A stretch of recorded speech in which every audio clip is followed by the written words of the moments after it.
പഴയകാല ഡിവൈസിനെ ഒന്ന് പരിചയപ്പെടുത്താം. ഈ കാണുന്നതാണ് പഴയ കാലത്ത് സംവിധായകരൊക്കെ എല്ലാ സിനിമകളും എഡിറ്റ് ചെയ്തിരുന്ന മൂവിയോള എന്ന് പറയുന്ന മെഷീൻ. ഇതിന്റെ വലതുഭാഗത്ത് മുന്നിൽ കാണുന്ന ആ ഫ്രെയിമിലൂടെ ഫിലിം കടത്തിവിടുകയും അത് മുകളിൽ കാണുന്ന ചക്രത്തിൽ ചുറ്റി താഴെയുള്ള ബട്ടൺ, നമ്മുടെ തയ്യൽ മെഷീന്റെ മോട്ടോർ പ്രവർത്തിക്കുന്ന ബട്ടൺ പോലെ കാലുകൊണ്ട് അമർത്തുന്ന ഒരു ബട്ടൺ അമർത്തി കഴിഞ്ഞാൽ ഈ ഫിലിം ഇതിലൂടെ ഇങ്ങനെ ഓടിക്കൊണ്ടിരിക്കുമ്പോൾ ഈ സ്ക്രീനിൽ മുന്നിൽ കാണുന്ന ഈ ചെറിയ സ്ക്രീനിൽ ആ സിനിമ കണ്ടുകൊണ്ടിരിക്കാം, സിനിമ പോലെ. അപ്പോൾ അതിൽ ആവശ്യമായത് എവിടെയാണോ കട്ട് ചെയ്യേണ്ടത്, എവിടെയാണോ കുറയ്ക്കേണ്ടത്, അതിനനുസരിച്ച് നീളം കുറയ്ക്കാനും ഈ ഫിലിം അവിടെ വെച്ച് കട്ട് ചെയ്ത് നമ്മുടെ സെല്ലോ ടാപ്പ് വെച്ച് ഒട്ടിച്ച് ഒരു നീളം സിനിമയാക്കുന്നു.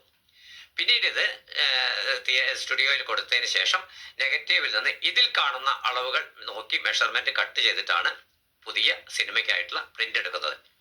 അപ്പോൾ ഇത് പഴയ കാലത്തെ ഫിലിം റോളിൽ ഷൂട്ട് നടന്നിരുന്ന കാലത്ത് ഏറ്റവും കൂടുതൽ ഉപയോഗിച്ചിരുന്ന ഒന്നാണ്.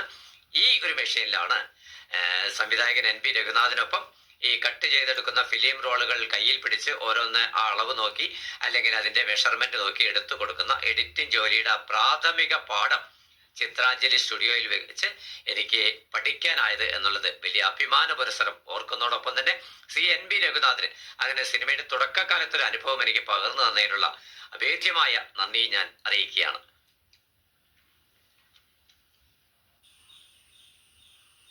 മുമ്പൊരു എപ്പിസോഡിൽ ചിത്രാഞ്ജലി സ്റ്റുഡിയോയിൽ ഡബ്ബിങ്ങിന് പോയതും അവസാനം പൈസ ഇല്ലാതെ 50 രൂപ റൂമിൽ താമസിച്ച ഗതികേടും ഒക്കെ നിങ്ങളോട് ഞാൻ പറഞ്ഞിട്ടുണ്ട്.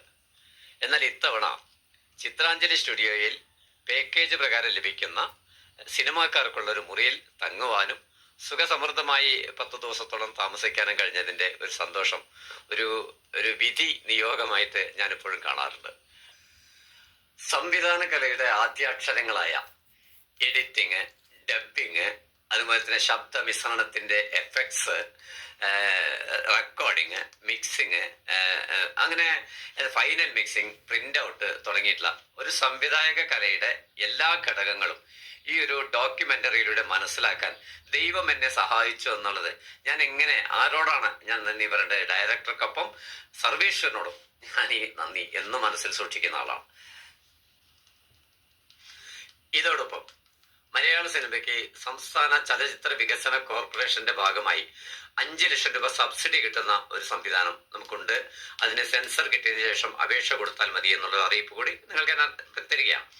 മറ്റൊന്ന്, നമുക്ക് ചിത്രാഞ്ജലിയുടെ സൗകര്യങ്ങൾ വെച്ചാൽ അവിടുത്തെ ക്യാമറ, അവിടുത്തെ യൂണിറ്റ്, അവിടുത്തെ എഡിറ്റിംഗ്, ഡബ്ബിംഗ് തുടങ്ങിയുള്ള സ്റ്റുഡിയോ വർക്ക് മുഴുവൻ നമ്മൾ തയ്യാറാവുകയാണെങ്കിൽ ഒരു സിനിമ പുതിയതായി നിർമ്മിക്കുന്ന നിർമ്മാതാവിന് പണ്ടത് 5 ലക്ഷം രൂപ, ഇപ്പോൾ 10 ലക്ഷം രൂപ അവിടെ അടച്ചു കഴിഞ്ഞാൽ ഷൂട്ടിംഗ് ഫസ്റ്റ് പ്രിന്റ് ആകുന്നത് വരെയുള്ള എല്ലാ ജോലികളും, ക്യാമറ റെന്റ് അടക്കം മനുഷ്യർക്കുള്ള ഡാറ്റ അല്ലെങ്കിൽ ശമ്പളം മാത്രമാണ് പ്രൊഡ്യൂസർ കൊടുക്കുന്നത്.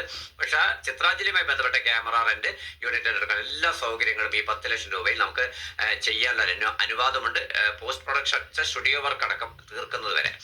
പിന്നെ എന്താന്ന് വെച്ചാൽ ആ എമൗണ്ടിന് തുല്യമായ ഒരു ബാങ്ക് ഗ്യാരണ്ടി കൊടുക്കണമെന്ന് അവർ പറയുന്നത്. ബാങ്ക് ഗ്യാരണ്ടി എന്ന് പറഞ്ഞാൽ നമുക്ക് ഒരു ഭൂമി ഉണ്ടെങ്കിൽ ആ ഭൂമി ഒരു ബാങ്ക് തയ്യാറാക്കുക, ബാങ്ക് ഒരു ഗ്യാരണ്ടി ലെറ്റർ ചിത്രാഞ്ജലിക്ക് കൊടുത്തു കഴിഞ്ഞാൽ അത് വെച്ചുകൊണ്ട് തന്നെ ഫുള്ള് വർക്ക് തീരുന്നവരെ.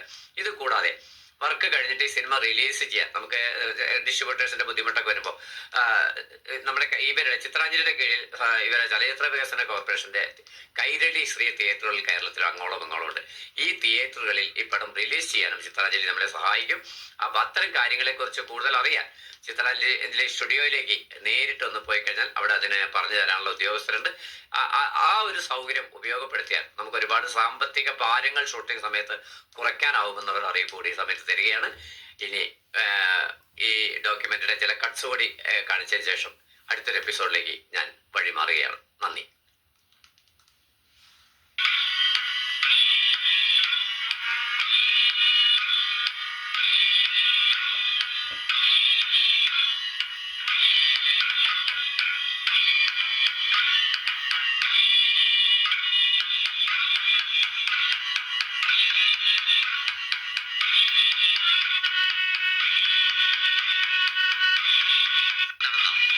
പൊയ്ക്കുതിരകളുടെ പടയോട്ടം എന്ന ഈ ഡോക്യുമെന്ററിയിലാണ് എന്റെ പേര് സഹസംവിധായകനായി ആദ്യമായി സ്ക്രീനിൽ പ്രത്യക്ഷപ്പെട്ടത്.